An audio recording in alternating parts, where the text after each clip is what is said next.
Irmãos, vejam, como costuma acontecer toda vez que o Papa diz qualquer coisa relacionada com qualquer assunto considerado polêmico, uma parte da imprensa deu a entender nesta semana que Francisco teria mudado a doutrina católica no tocante ao casamento, autorizando que fossem abençoadas pela Igreja as uniões entre pessoas homossexuais.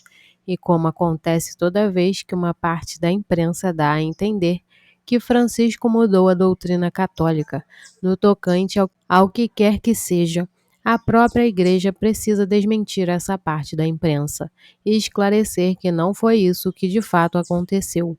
Esse tipo de episódio tem sido relativamente frequente com o Papa Francisco, famoso pela espontaneidade em responder a tudo o que lhe perguntam.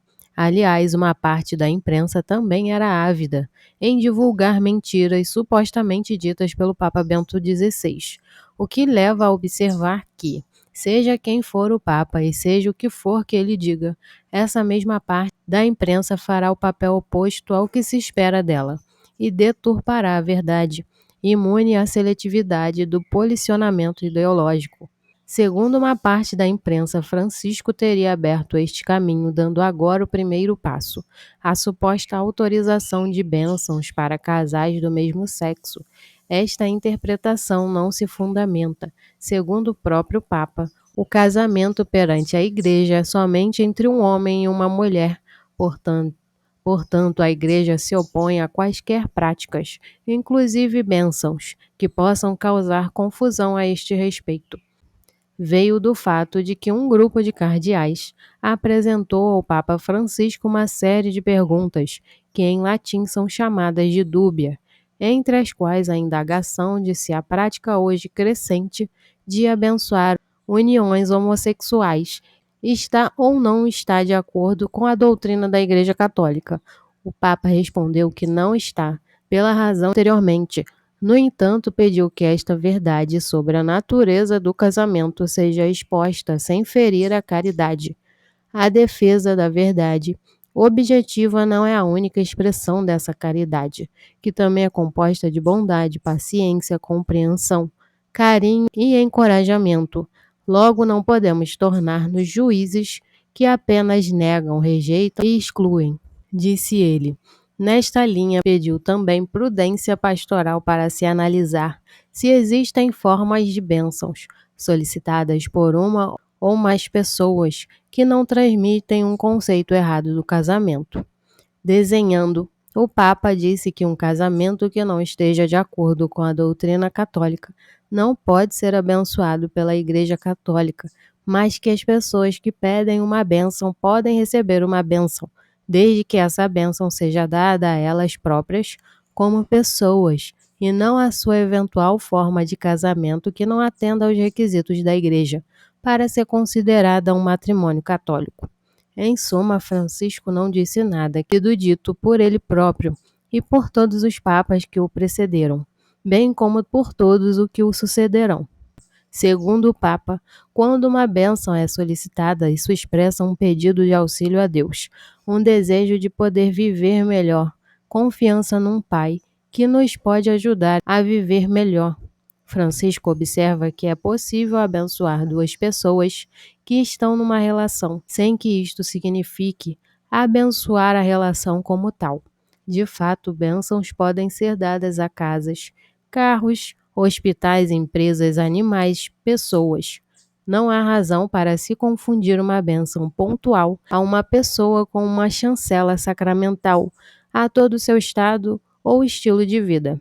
Conforme publicada no portal de notícias oficial do Vaticano, reproduzimos a resposta do Papa Francisco ao Dubium dos cardeais sobre a afirmação de que a prática difusa de abençoar uniões do mesmo sexo está de acordo com a revelação e o magistério. Primeiro, a Igreja tem uma concepção muito clara do matrimônio, uma união exclusiva, estável e indissolúvel entre um homem e uma mulher, naturalmente aberta a gerar filhos. Somente essa união pode ser chamada de matrimônio. Outras formas de união ou realizam apenas de maneira parcial e analógico, portanto não podem ser chamadas estritamente de matrimônio. Segundo, não se trata apenas de uma questão de nomes, mas a realidade que chamamos de matrimônio tem uma constituição essencial única, que requer um nome exclusivo, não aplicável a outras realidades. É, sem dúvida, muito mais do que um mero ideal. Por essa razão, a Igreja evita qualquer tipo de rito ou sacramental que possa contradizer essa convicção e levar a entender que se reconheça como matrimônio algo que não o é. Quarto, todavia, em nosso relacionamento com pessoas, não devemos perder a caridade pastoral, que deve permear todas as nossas decisões e atitudes. A defesa da verdade objetiva não é a única expressão dessa caridade, que também é composta de gentileza, paciência, compreensão, ternura e encorajamento. Portanto, não podemos ser juízes que apenas negam, rejeitam e excluem. Quinto, portanto, a prudência pastoral deve discernir adequadamente se existem formas de bênção, solicitadas por uma ou mais pessoas que não transmitam um conceito errôneo do matrimônio, pois quando se pede uma bênção, está se expressando um pedido de ajuda a Deus, uma súplica para poder viver melhor, uma confiança em um Pai que pode nos ajudar a viver melhor. Sexto, por outro lado, embora existam situações que, de ponto de vista objetivo, não são moralmente aceitáveis, a mesma caridade pastoral exige que não tratemos simplesmente como pecadores outras pessoas cuja culpa ou responsabilidade pode ser atenuada por vários fatores que influenciam a imputabilidade subjetiva. Sétimo, as decisões que podem fazer parte da prudência pastoral em determinadas circunstâncias não precisam necessariamente se tornar uma norma, ou seja, não é conveniente que uma diocese, uma conferência episcopal ou qualquer outra estrutura eclesial habilite constante e oficialmente procedimentos ou ritos para todo tipo de questão, pois todos que faz parte de um discernimento prático diante de uma situação particular não pode ser elevado ao nível de norma, porque isso daria um lugar a uma casuística insuportável.